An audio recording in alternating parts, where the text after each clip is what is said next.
खरोखर आळंदीकरांची जी अतिशय गरजेची गरज होती किंवा निकडीची गरज होती अशा आळंदीकराला लाभलेल्या व्यंकटनाथाचं लोकार्पण सोहळा माननीय आमदार सन्माननीय दिलीप अण्णा मोहिते वडील उद्योजक सन्माननीय सतीश भाऊ मराठे श्रीमंत दगडूशेठ हलवाई अध्यक्ष सन्माननीय सुनील भाऊ रासने या तिन्ही मान्यवरांच्या शुभास्ते या ठिकाणी संपन्न झालेला आहे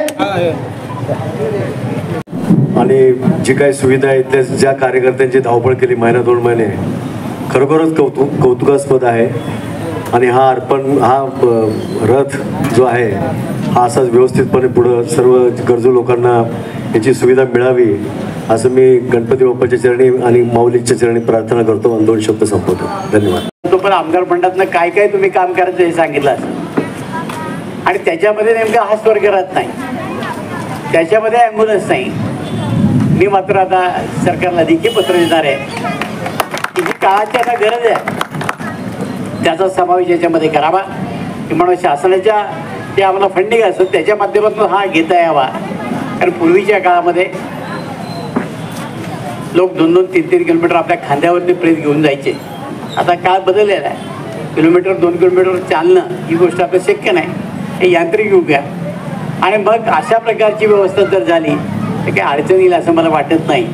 आणि ती जी आपली अडचण आळंदी करायची होती दूर करण्याचं काम मराठे परिवाराने या ठिकाणी केलं. त्यांना मी मनापासून शुभेच्छा देतो.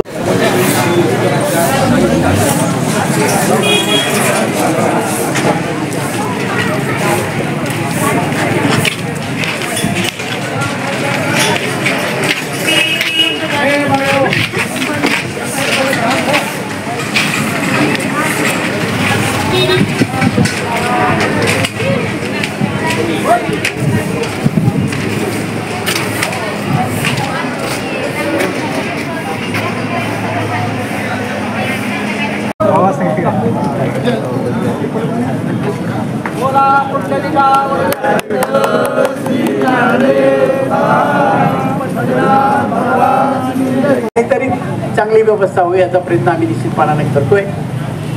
आज खरं म्हणजे तशी आळंदीची स्मशानभूमी फार चांगली असं नाही, पण आता आम्ही बोलतो असं म्हणलं की खालच्या बाजूला जी जागा आहे त्या ठिकाणी चांगली व्यवस्था करण्याचं आपण काम करू आणि आळंदीकरांना सुद्धा गेल्यानंतर तिथं बसता चांगलं येईल अशा प्रकारची व्यवस्था करू.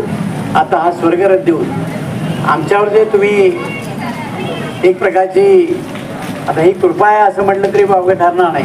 केली याबद्दल आपला मनापासून धन्यवाद देतो आणि ही सेवा आजपासून आळंदीकरांच्या याच्यामध्ये रुजू झाली किंवा आज सुरुवात झाली असं मी म्हणतो. ज्यांच्या हातामध्ये चावी दिली त्यांना माझी विनंती एवढीच आहे की जपून पोचवायचं काम करा, एवढीच विनंती करतो आणि थांबतो. धन्यवाद.